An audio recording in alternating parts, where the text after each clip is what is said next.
ഞങ്ങൾ സംസാരിച്ചുകൊണ്ടിരുന്നപ്പോൾ ആ മുറിയിലേക്ക് ഒരു തടിയൻ ഞൊണ്ടിക്കാലം കയറി വന്നു.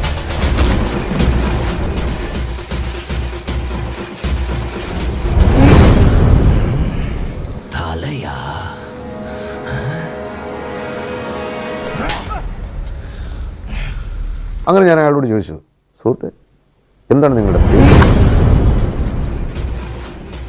പറഞ്ഞു, അത്യാവശ്യം സിനിമയിലൊക്കെ അഭിനയിക്കുന്ന ഒരാളാണ്.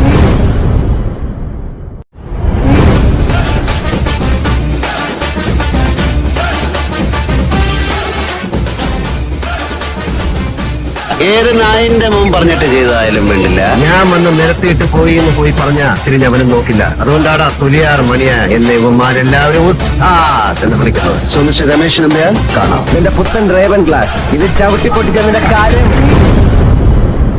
മോഹൻലാൽ മാറി ഒരു നാച്ചുറൽ ആർട്ടിസ്റ്റ് ഇന്ത്യയിലേ கிடையாது. When I was talking to Mohanlal when we were doing Iruvar, I've always been amazed at this man.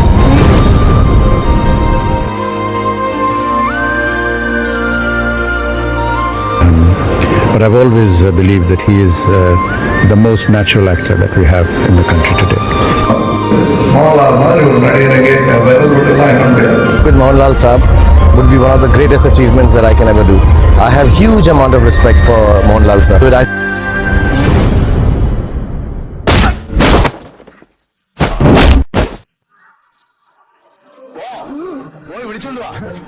അതിനുള്ളൊരു ആരോഗ്യം ഇപ്പോഴും നിന്റെ ഈ ശരീരത്തിൽ ഞാൻ ബാക്കി വെച്ചിട്ടുണ്ട്. അവനെന്നെ അറിയാം, അതുകൊണ്ട് ഇനി അവനോട് കളി ഇറക്കില്ല. ഈ കൈയിന്റെ എല്ലാവരും 4 പീസാക്കിയ പിന്നെ നീ ഒരുത്തുന്ന മുമ്പിൽ പൊക്കില്ലത്. 10 ആള് കൂടേണ്ട നടുവിൽ കിട്ടണം.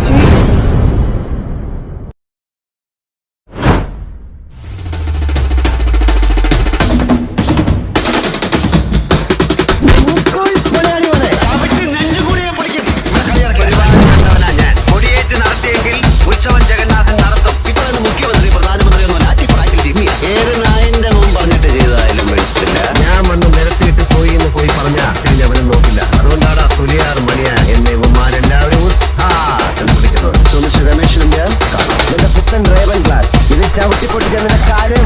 അങ്ങനെ വെട്ടിയെറിയാൻ പറ്റിയ ഉണ്ണിപ്പിന്റെ കാലെ നീ ഇതുവരെ കണ്ടു കാണും. എന്റെ കാലിലെ 2 രോമം വീടെടുക്കാൻ ധൈര്യമുള്ള ഒരുത്തൻ ഈ നാട്ടിൽ ജനിച്ചിട്ടുണ്ടെങ്കിൽ മാമോയ് சும்மா இந்த மாதிரி டயலாக் எல்லாம் பேசி என்ன மிரட்டாது. போய் உன் മാമിക്ക് മാവാട്ട വേലപ്പാണ്. ഇങ്ങിട്ട് വന്ന് മണി അടിക്കാതെ. മഴക്കാലത്ത് മണ്ണിരെ ഒന്ന് കൊഴുത്തെന്ന് കരുതി ഈ മൂർഖം പാമ്പിന്റെ വീട്ടിൽ വന്ന് പെണ്ണാലോചിക്കും.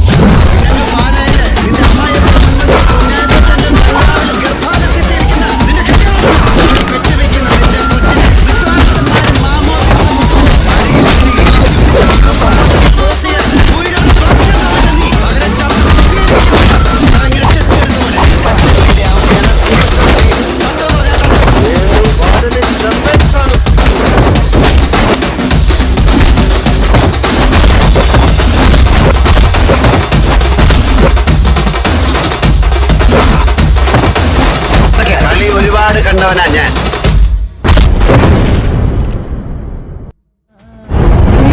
ഇത് പ്രതിസന്ധിയിലും വിളിച്ചു പറയാൻ എൻ്റെ മനസ്സിൽ സിനിമയിലെ തിരക്കഥയിലെന്ന പോലെ കുറച്ചൊരു വാചകമുണ്ട്. എനിക്ക് എൻ്റെ പിള്ളേരുണ്ടായി.